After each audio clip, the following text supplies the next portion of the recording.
Welcome to the Counselling Tutor Podcast, the must-listen-to podcast for students of counselling and psychotherapy. Here are your hosts, Rory Lees-Oakes and Ken Kelly. Hello, I'm Rory, and with me, as always, is Ken. How are you doing, Ken? Exceptionally well. Right back at you. How are you today, Rory? I'm very good, but I'm a bit windswept. It's very windy here in the UK, and every time I go out of the door, I get a free blow dry off my hair. It's that very windy. That time of year, isn't it, where the storms hit the United Kingdom as we're making this live. You've tuned in to the Counselling Tutor Podcast. Thanks for joining us. This is episode 144. We've got three amazing topics today around counselling and psychotherapy, the study thereof and the practice thereof. And we're going to be starting with our first topic, which is making an ethical referral. Then we'll move into our section called Check-in with CPCAB, where, Rory, you met with Kelly Budd and you spoke about something that I think is so important. And I know we talked together and we've experienced this firsthand, and it's what a tutor can learn from their students. Yeah, it's really interesting. Someone once said to me that you can only really learn your craft if you actually teach it to others. And I tend to agree with that. And Kelly outlines what learning tutors gain from their students. And sometimes I think that students think it's just a one-way street, that, tutor tells and informs the learners, and that hopefully is true.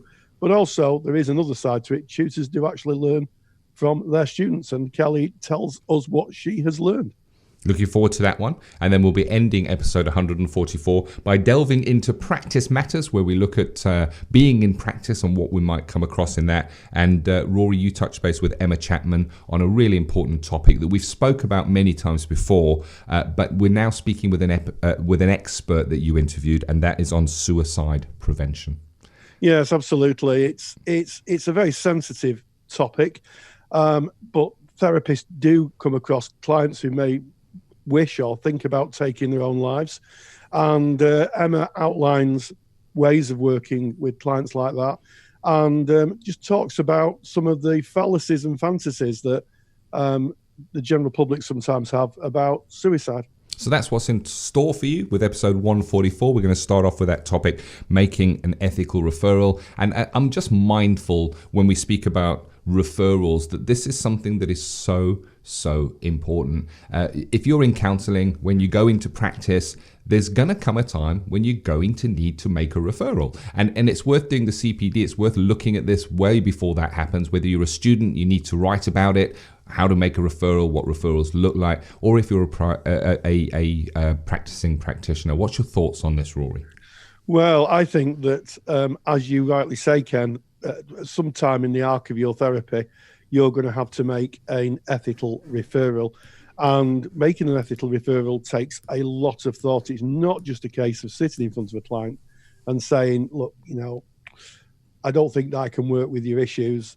It's a case of thinking it through.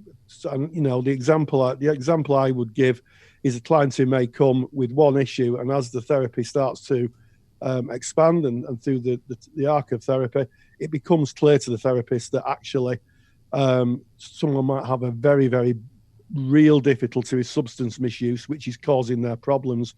And, the BACP say that we provide an adequate, appropriate standard of service to our clients and work within our competence. And therapists I think counsellors really do need to consider working within their competence. And as we know, working with people in addictions takes a specialised, structured process, and sometimes referrals needed. So quite a lot about that. It has actually come up in our Facebook page, and it was a question asked in the Facebook page, and also it comes through occasionally in the post bag. And if you're not a member of our Facebook page, then go to Facebook, type in Counselling Tutor. You'll find us. We're a closed group. Knock on the door. We'll let you in. We're a friendly bunch. Thousands of like-minded people. We've got lots of students in there. We've got qualified practitioners, supervisors, a smattering of tutors who come in and offer wisdom. And why don't you come in and join the party, because a lot of people love our page and get so much from it. And in going back to referrals, I think also a referral can have quite an impact on a therapist, if a therapist is working with somebody and realises there has to be a referral, you've got to be thoughtful about, is this going to be a phased ending? Are you going to have a phased ending with it, where you might work with a client in between the referral coming in and you leaving the client and moving on? Is it going to be an abrupt ending? And also, how's the client going to react? Being told that maybe the service you offer isn't the service for the client may bring up a lot of feelings for the client.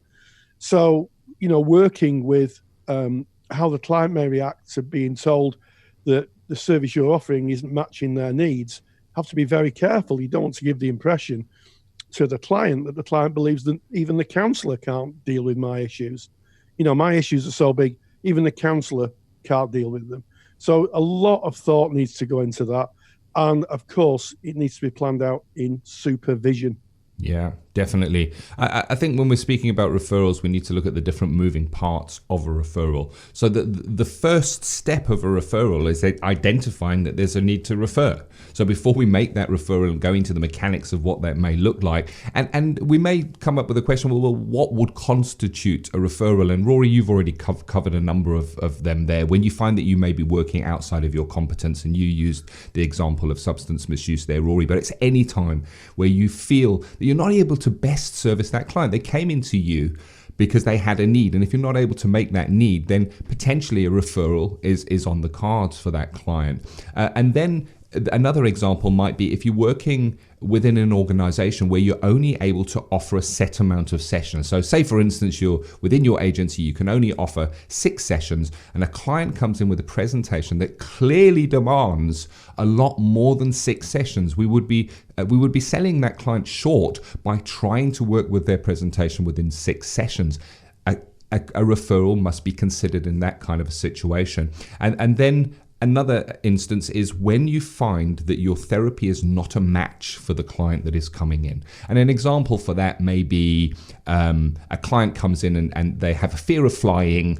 They've got a phobia of getting on aeroplanes, and they're going on a trip in 2 weeks' time, and they want to do some quick therapy to be able to get on that plane and feel okay with themselves. Well, that would not be appropriate for a person-centered counsellor. It would be more a cognitive based, maybe CBT, and a referral may be needed in that situation. But we're talking about the client's presentations here and a need to refer, but we also need to look at ourselves as counsellors. Sometimes we have to refer a client because of ourselves. We've got to look to ourselves. We need to look to ourselves first to be able to service our clients. So if a client came in with a presentation that maybe clashed with something that we were going through at that time. And I'm just going to use an example here of divorce. So if you, as the counsellor, are going through a terrible divorce at that time, and a client comes in presenting that they want to bring their divorce, you need to work really carefully to make sure you can service that client and you're not going to get your own stuff mixed in there. And then, of course, there is the instance when if you, as the counsellor, feel unsafe, you feel you're in private practice, maybe you're doing lone working, you maybe don't have a team around you, and you feel unsafe, it may be time to look at referring the client onto some other service that is better able to meet their needs. Because if you're not feeling safe, you're not going to be fully integrated within that relationship. So there's kind of some of the reasons that one might refer, and of course there are many more than that. But Rory, how might we kind of approach that when we've recognized that there is a need to refer? Well, I think we need to approach it first of all in the foremost sensitively. We need to be really, really sensitive, and we need to have a solution before we say we need a referral. So you can't say to a client, "I'm going to refer you," and the client says, "To whom?" and you say, "I don't know. I'm going to have to find out." You really need to get, as I like to say, your ducks in a row. You need to get yourself, a competent therapist should have a real good understanding of partner agencies and how they work, where they can refer. And I have a little book of information of partnership agencies, be that community mental health team, be that drugs and alcohol service, be that other therapists I can refer on to who deal in specialisms. But you need that information, and that comes with experience and working with colleagues. You can ask, if you're in an agency, you can ask colleagues, who would refer to if someone had a serious issue with and they would say, oh, we would refer them to that.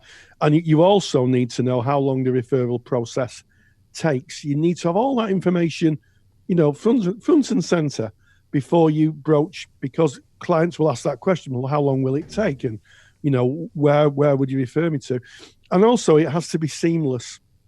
In an ideal world, and we don't live in an ideal world, the idea of a referral is that there should be no overdue delay, that clients would just be referred on and they'd move into the next service that could better support them. But yes, I think as a way of broaching the subject, I think very sensitively explore what's come up for the client.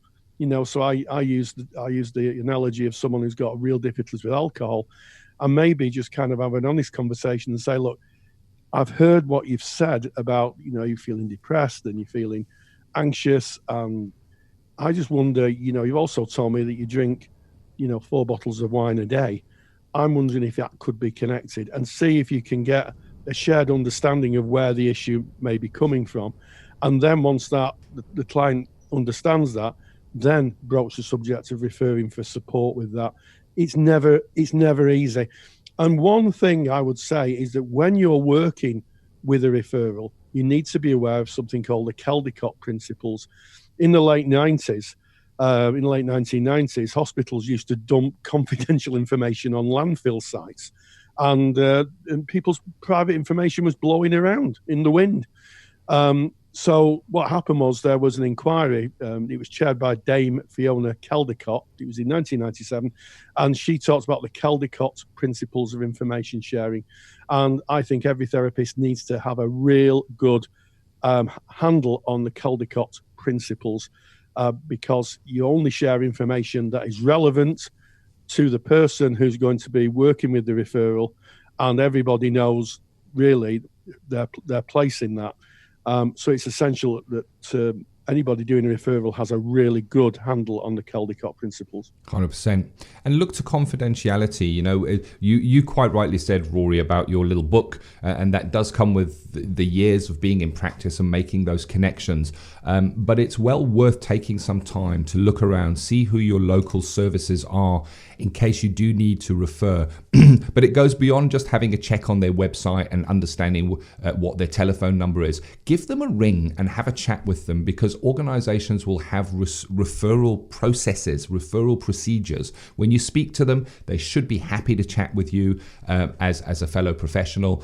Ask them about their waiting lists. Ask them about what the referral pathway is. Do you need to fill in a form? Is there documentation that needs to be sent through? Do you need to get the client to contact them personally? Are you able to give the client's details over and they can't contact the client? So all that needs to be taken into consideration when it comes to referrals. As you said, Rory, as we went into this, a really important part of being a counsellor. And I think when we look to studies, maybe not enough time is spent on referral processes and all the different moving parts of that. And I would also encourage you to go and look at your contract. So often when we discuss a topic, Rory and I here on the Counselling Tutor Podcast, we come back to the contract, which is the very first time you meet that client and you're telling them what is on offer. You can add what would happen if you needed to make a referral into your contract, so that if it does come in, maybe in session 6 or 7, that you recognize you have to make a referral, that it's not a shock and it's not the very first time that this client may be hearing this. You spoke about an ideal world, Rory, and I guess in an ideal world, in that very first presentation, we might pick up that a referral is needed, and then we're able to explain this to the client before the relationship and the trust is built and before they've brought a whole pile of their material. But we don't work in an ideal world, we work in a real world, and sometimes it can be deep into the sessions that you recognize the need for referral, where a lot of material has been shared with you, a relationship has been built, and the client may not want a referral. They may say, I don't want it, I like you, I've built my relationship up with you. So if you're popping that in your initial contract, that can kind of soften that, and it's just a line saying on referrals, from time to time when material is presented that I don't feel is within my competence, I may need to make a referral, but we'll speak about that if and when that does come up, just so they have a heads up on it, I guess. Yeah, absolutely. And of course, clients' autonomy is at the forefront of our minds as practitioners, and it would be up to the client to decide. This isn't a case of a dictation by the therapist. Sometimes just an offer by saying, maybe it might be useful to think about this service and explain what the service can offer. And sometimes actually explaining what a service can offer is better than just mentioning the service. Coming from you and saying, look, it can do this and it can do that, and this program's a bit more structured and it can support you in this way, is far better than just giving someone a phone number and saying off you go, and that's where you need to go. Sometimes really just explaining it, being very thoughtful, and working with the anxieties. A client may have great anxiety about being referred to a different service that works in a different way. Acknowledge those anxieties and work with them and listen for any kind of misinformation the client might have. I've done lots of referrals where people said, well, you're going to do this to me and you're going to do that to me. And I've said, no, that's not how it works. This is how it works. I know how the system works. So when you're thinking of your partner agencies, really find out what the programs are, really have a good working insight into them. And you're able to give that to your client, share that with your client to reduce their anxiety and make them feel that you're actually caring and you're actually present with them. So much to consider when it comes to referrals. And kind of one final note from my side. I worked in a multidisciplinary team for many years where referral was kind of the order of the day. There were referrals in and there were referrals out. And one of the things that became apparent to me is that there are certain people that kind of get caught up in the system. They may have complex need and they get referred from person to person to person who's trying to kind of offload them. And I think, as you said, Rory, it's about realizing you have a human being in front of you, taking into consideration their fears, their anxieties, their feelings, and work through this in supervision. As Rory said, don't let it be a knee-jerk reaction. Make it be a really considered decision when you need to refer on. Do you really need to refer on? And I speak from experience of going to my own supervisor early in my practice days, saying, you know what, I think I need to refer this client for XYZ reasons, and working through that in supervision, it came to light that I didn't need to refer this client. I just needed to work with them and hold them in a different way. So really take it in. Only refer when you need to. Know your referral pathways. Make sure it's covered in your initial contract. So much information there. Wow. Yes, referrals. It's a big thing, and I think quite can be quite a scary and kind of unsettling procedure for new therapists if they've never done it before. So, as always, pre-warn, pre-planning. Always kind of negates some of that anxiety. Changing gears from referrals and moving into our next topic, our next section, which is check-in with our very good friends at CPCAB, where Rory, you spoke to Kelly Budd about what tutors learn from their students. I recognise this from first-hand from Counselling Tutor, to be honest. Both Rory and myself are tutors. We taught together for some years, and one thing that we did was we listened and we learned from our students, and it is thanks to our students that Counselling Tutor exists, because of their needs, because of what they shared, and the knowledge they gave us, that we were able to build Counselling Tutor. So it is such an important topic. What can we expect from Kelly? Well, I think a lot of introspection and reflection. Kelly speaks eloquently about how working as a tutor not only informed how she taught, but also informed her counselling practice. So let's have a listen to Kelly. Check in with CPCAB. And it's our great pleasure to welcome the fab Kelly Budd from CPCAB. And Kelly's going to be sharing with us the idea of what your tutors learn from you, that tutors actually learn from the students. This is a bit of a novel piece of thinking, Kelly. I really like this idea. I think it's probably a phrase that I use an awful lot around CPCAB. I talk to people about the things that I learned from teaching and the things that I learned from my students. So, and sometimes people do look at me slightly surprised. Oh, really? This is kind of such a common thing. And I think there's this really kind of almost archaic idea that students are the people that learn from the tutors, and that's it. That I remember doing my teacher training, and my teacher training teacher used to use the analogy that a student was an empty cup that you were there to fill up with knowledge and information. And it just always felt like such a dull analogy. I thought, well, it doesn't sum it up for me. It doesn't match my experience. No, and I think you make a very good point. I was just talking to someone earlier about my experiences of doing my teacher training, and it doesn't always match the uniqueness of training counsellors and being a counselling tutor. Sometimes, I think a lot of it is vastly different to traditional teaching methods. Yeah, I think we often come to our teacher training as counselling practitioners knowing that we have a different relationship with our clients. We don't see our clients as an empty cup that we fill up with self-awareness. So why would we see our students as that? So I always came to my teaching with this kind of sense of, I'm not delivering something to you that you receive and then go home. We're on a journey together. We're kind of enthusiastic travel companions saying, okay, so this is great. Where should we go next? And that to me kind of means that you're both on that journey. You're both kind of partners in it. And the learning is on both sides. Absolutely. And if you think about it, a lot of therapists, I would like to think all, learn from their clients. I've learned huge amounts from my clients through the years. And it's the same with my students. I can think of, unfortunately, confidentiality precludes me from sharing what I've learned. But, I've learned a huge amount, certainly about individual life experiences as it relates to counselling theory. And you shared a few ideas with me about what you learned. Do you want to share those? Yeah.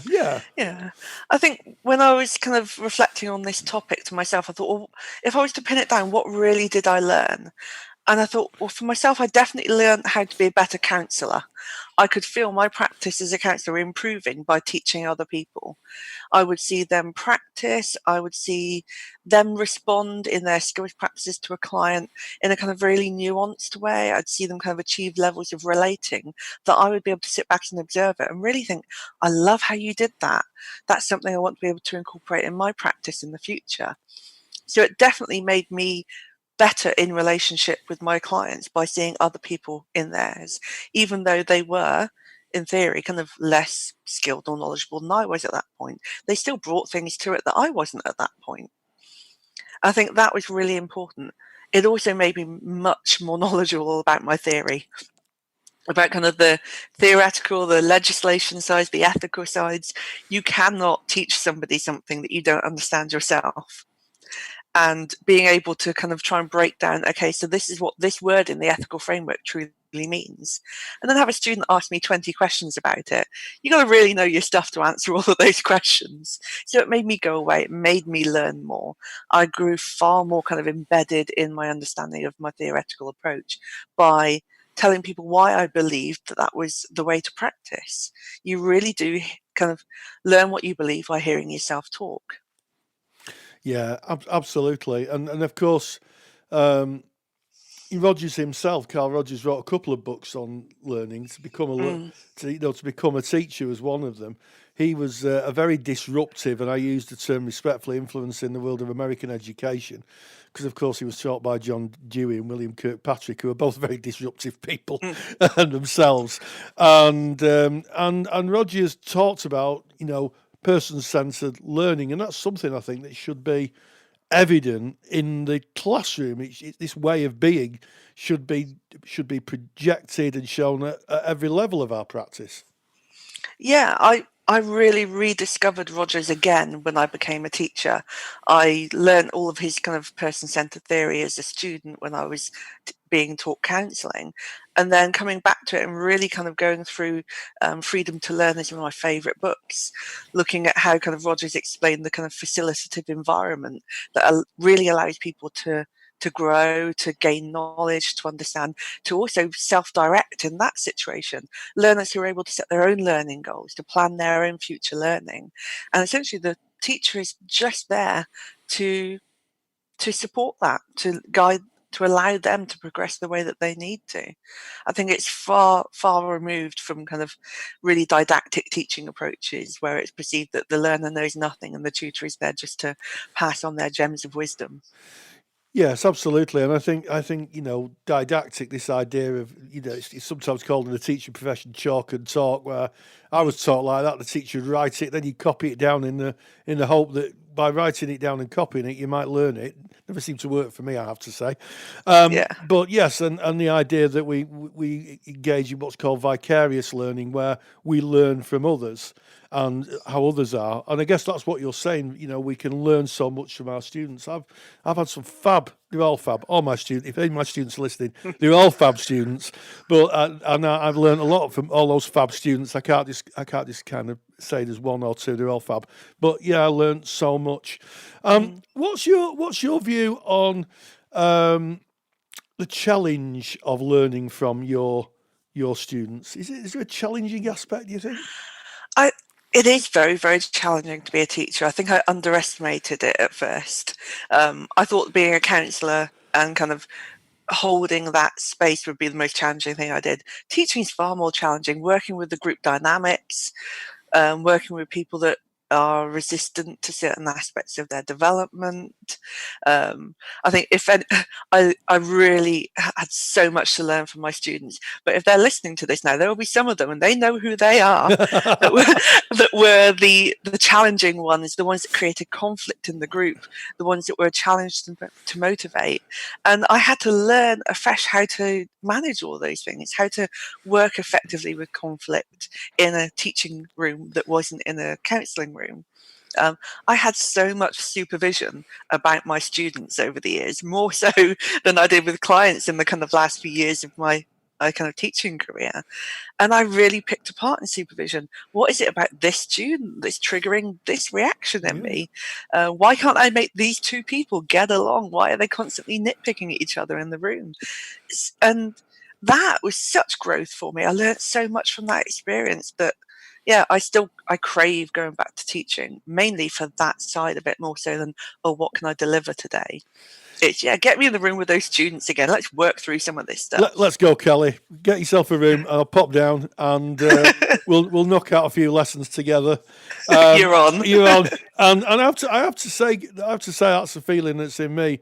The sight of students growing, and one of my students christened the course RC lessons because people got more challenging and more self-aware and wouldn't put up with things. And I always knew if they were progressing because they used to challenge me more and more as the course came to the end, and I used to think, job done. Yeah. Yeah, when they just sit there and nod and they take it, that's a sign you're doing something wrong. Yeah. When they start asking you questions, challenging what you're saying, I don't agree with that, let's debate it. That's when you know you've really got a group that's engaged in it. And that's what I used to love. Yeah, absolutely. And of course, you know for sure that they're going to be out there, working in the world and maybe using that kind of self-confidence, in the service of the client, because that's all we do. Everything we do, we be as counsellors or teachers, everything, I guess, has an audience of one, which is the client. Yeah, and it's that level of critical engagement in what they're doing, whether it's in a classroom or in their work with a practitioner, with a client. They're going to be self-critical, improving, constantly wanting better for themselves and for others. That's the sort of student I used to love seeing come out the end of my courses. Yeah, I think you can learn so more. I miss the most about teaching, Kelly. Free tea bags. You got free ones? We had to pay for our own. No, at the end of the year, students used to turn up with industrial packs of tea bags.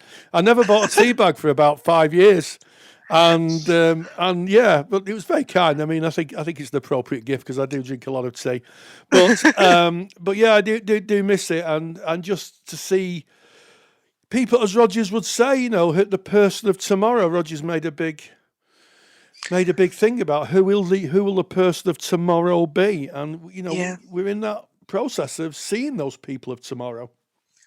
Yeah, I think that's it. The book we were talking about last week, the dedication on the front page of it says, "My thanks to the students who taught me as much as I taught them." That really comes from the heart. I really did learn so much from my students over the years, and I wouldn't have had it any other way. Yes. And they are the people now that I know are out there working with clients, and I'm very, very pleased about that. And I'm sure they're listening to the podcast and saying, "That's my teacher. That's my teacher." Hopefully, you know who you are. You all know who you are. And as always, Kelly Budd, thank you so much. Thanks, Rory. Cheers. Check-in with CPCAB is proudly sponsored by CPCAB, the only awarding body run by counsellors for counsellors. To learn more about CPCAB qualifications and to get more detailed information on today's podcast topic, visit cpcab.co.uk. Yeah, well, there you have it. I'm listening to Kelly speak. I can see so much of that in my own practice, and really, in retrospect, very grateful for the time of teaching and what my students taught me. I think if I was a student, I'd be thinking, I never realised that tutors learn from the students, but they do. So might be food for thought next time you sat in class. 100%. There's a parallel there to the counselling room as well. It's the same in counselling. When a client comes in, I know that when we're in the counselling relationship, I learn so much from the clients that come in. It's not me counselling at them. It is a relationship, and it's the same during your studies. It really does parallel. So I guess moving away from studies and into practice matters, where we kind of discuss what we may find our qualified practitioners presenting and how we may work with that within our practice. And today, you actually spoke with an expert, Rory. It's Emma Chapman on suicide prevention, and I know that Emma has very kindly done a full CPD lecture on this topic, which is available from our new CPD provision for qualified practitioners, and you can find that at counselorcpd.com. That is the website, or go to counsellingtutor.com. There's a link there that would take you through there as well. And I guess the idea of counselorcpd.com is to provide on-demand lectures that you can stream at a time when you need them and get the relevant information when you need it, and without having to go to a conference, you can consume that material within your own home. But what did Emma kind of share, and what can we expect? Well, it was good to catch up with Emma, a fellow tutor, and she shared that to be a therapist, you really need to have some sort of strategy when working with a client who may wish to take their own life. And she outlines certain strategies and talks a little bit about how she works when a client presents in this way. It's interesting listening, Ken. Well, without any further ado, let's dive straight into Practice Matters. Practice Matters. And we welcome Emma Chapman, who's a counsellor based in Northwich in Cheshire in the United Kingdom. And one of the specialities that you give CPD sessions on, and I've researched, is the kind of sad but prevalent in our society, suicide. And I wonder, do you have any kind of statistics on the kind of suicide rates that are in the UK? Hi, Rory. Yeah, I do, and they're all quite shocking, actually. I know that we had some figures from 2018. They've just kind of come through in the past few months, and they say that the number of suicides was 6,507, and that was in 2018. And what we're finding, although the overall rate's going down, we're finding that suicides in young people remains high, and actually it's the biggest killer of young people. We're finding that young women in particular are dying by suicide more often, and we're also finding that mothers in the first year after birth are dying more often, and I think we all know that it's a big killer of men as well. So although overall the figures do seem to be dropping, which is fantastic, we are seeing rises in particular areas of suicide. So as a practitioner, what are the signs, what are the kind of things that we need to consider when a client's speaking with us, which could give the indication that they may be thinking of taking their own life? And I'm very keenly aware that we don't use the term commit suicide anymore, Because it's not an offence, no. is it? No. It's not an offence, and unfortunately we are kind of left with that language, because it used to be an offence, and that language does, I think it promotes the stigma around suicide. So yeah, we don't say commit, we say die by suicide. You're absolutely right. And in terms of signs, it's really hard, isn't it? And I always say, yes, you can look out for signs, but ultimately, if somebody's coming to see you as a counsellor, that chances are they're quite distressed for quite a few different reasons, you know. Talking to laymen out there, I will say look out for 3 different signs, and that's unusual things that they might be saying. So I use examples like, oh, I've just had such a big weight off my mind, and just something unusual like that. And it's really hard to say exactly what that would be. Unusual behaviour, you know, we're looking out for them doing strange things, and one that quite often shocks people is giving away you know, valuable things. If people start doing that, you might want to start questioning what that's about. And there's so many different sorts of behaviour, and you know the people that you work with, you know what's unusual, you know, and stressful life events, transitions, losses, all of those things. And if you've got all those 3 things together, they really are quite worrying. And you've got somebody that's at risk. But ultimately, you are never ever going to know if somebody's having thoughts of suicide unless you ask them. And unfortunately, I think often we're really frightened of asking even counsellors, even myself. I'm experienced in doing this now. You know, I lead sessions on how to ask the question, are you having thoughts of suicide? And even I still struggle. You know, it feels like such a difficult thing to talk about. As a society, we're not very good at it, are we? No, and I think you're absolutely right, Emma. This, you know, it can feel intrusive, and even asking questions such as, you know, are you thinking of ending your life? And if the answer to that is an affirmative answer, asking if there's a plan or if there's ever done it before, so you can assess the elements of risk. Seems it can be quite difficult for practitioners. But do you think it's an essential kind of conversation to have with a client? Absolutely. I absolutely think it's essential. You know, we don't really know why people are coming to see us. We don't know what fears they have. The amount of people, when I've asked the question, that are relieved to have been asked for the first time, to be able to talk about it openly, not to feel scared of what's happening to them. It's amazing, really. I think we've got fears about what might happen if we ask the word about suicide, and we use the word suicide in a session. But actually, our clients are the ones that have got the biggest fears about this. And by talking openly about it, what we can do is we can show them that actually they're in control more than they think they are, you know, and that they, like you say, doing things like a safety plan can actually be a really, really empowering thing to do with a client. It can help them to understand that they can keep themselves safe. So it is absolutely essential.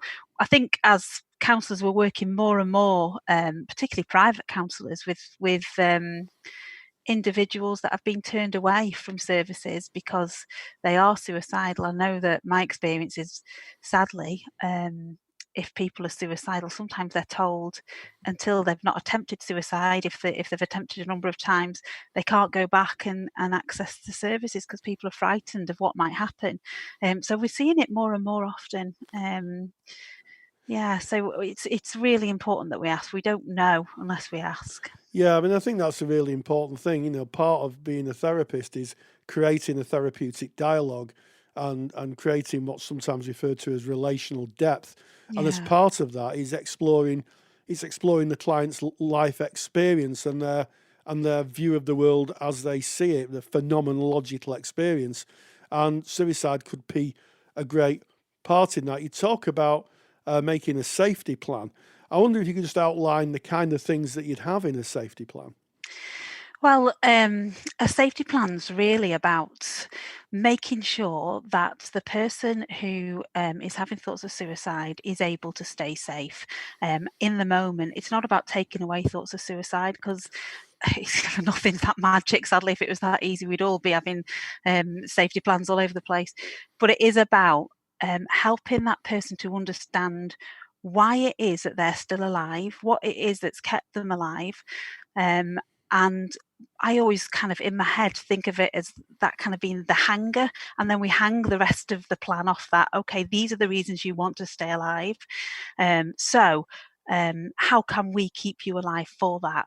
And we start to think about what their triggers might be, what kind of things might impact the thoughts of suicide, and if they have a plan, as you mentioned, do they have a plan? If they do have a plan, how can we keep them safe from that plan? Do we need to make the environment safe?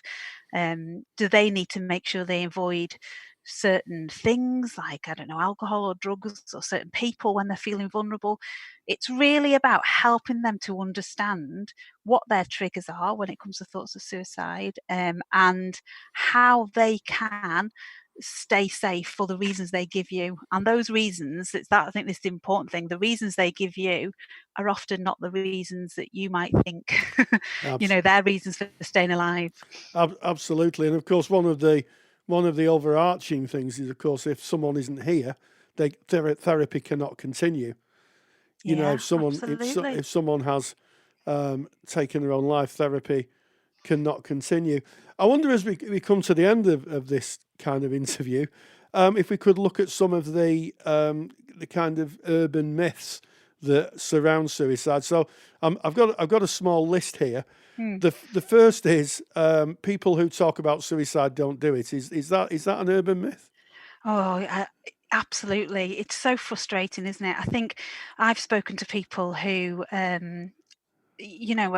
it's taken so much courage for them to come and ask for some help, and I see it in the NHS. I hear it from people that have tried to access support, and they've been told, well, you've come here, so you're obviously okay, you're obviously able to keep yourself safe. Absolutely ridiculous. It makes me feel really sad for the people that have been able to reach out for help. They're reaching out for help because they need help and they need support. Yeah, and I think that's a myth absolutely busted. And also that more people commit suicide at Christmas. I don't really know about that one. I'm not going to lie to you, Rory. I should imagine Christmas is a tricky time, but I don't know if more people die at Christmas. Do you know the answer to that one? Strangely enough, I do. And the answer to that is it's actually in the spring. And there is a thought that the reason for that is the brighter weather energizes people to take action. Right. Okay. And I recently read some up to date research on that. The final one that I want to breach is the contribution of substances like alcohol or drugs in relation to suicide. Is there a correlation between people who may take alcohol and suicide? Is there a correlation? It's hard, isn't it? Because I think that what we would find is there's a correlation between people who are in distress and might use alcohol and drugs in order to cope with that distress. Yes. And I think what I find when I work with people is we talk about things like alcohol and drugs and whether they help or don't help when they're having thoughts of suicide. And on some occasions, actually, it does help them to cope in those moments. However, what I will always do is talk to them about the fact that suicide is often a really impulsive act. And when we are using alcohol or drugs, we do have a tendency often to be more impulsive. So if people are saying to me that, they have a tendency to be really, really impulsive, but they think alcohol helps, then when they're having thoughts of suicide, I'd be challenging that and saying, actually, you're telling me you might be impulsive, and that's not great to be taking alcohol with that. Well, Emma, thank you so much for sharing that information. I know that it's a great fear for a lot of therapists, especially newbie therapists who are just coming into practice, or maybe therapists who are engaging with clients who may have, may wish to end their lives. And I think, what you've shared today is going to be just so helpful. So, Emma Chapman, thank you very much. Thank you. Thank you very much to Emma Chapman for all that information that is so, so important that we need to know. And thank you, Rory, as well, for taking your time to meet up with Emma. And just to repeat that Emma did do a complete lecture on this topic, which you can get from counselorcpd.com. That is our provision for qualified counsellors, where we have online lectures that you can stream to your phone, to your tablet, to your computer, enjoy in the comfort of your own home. Choose the topics you want to learn about and stream them in. I guess it's almost like the Netflix of CPD, Rory. It is, and that kind of wraps up this episode. We started off by making an ethical referral, and don't forget, I've got a super duper handout on that. So if you go to episode 144 of the Counselling Tutor Podcast, it's on our site, on our website, counsellingtutor.com. You can download that, and that's a free handout for you. And then we talked about with Kelly Budd about what tutors learn from students. And finally, we caught up with Emma Chapman, sharing really, really important information on how to work with clients who may be thinking of taking their own lives. And on that, as always, stay grounded and stay safe. Take the stress out of your counselling studies and get the support of Rory and I by joining us in the Counselling Study Resource. Counselling Study Resource, or CSR for short, is the world's most comprehensive assignment guidance and study support resource for students just like you of counselling and psychotherapy. See how Counselling Study Resource can help you. Visit counsellingtutor.com. That's counsellingtutor.com. Thank you for listening to the Counselling Tutor Podcast. Find the show notes for this episode on our website at www.counsellingtutor.com.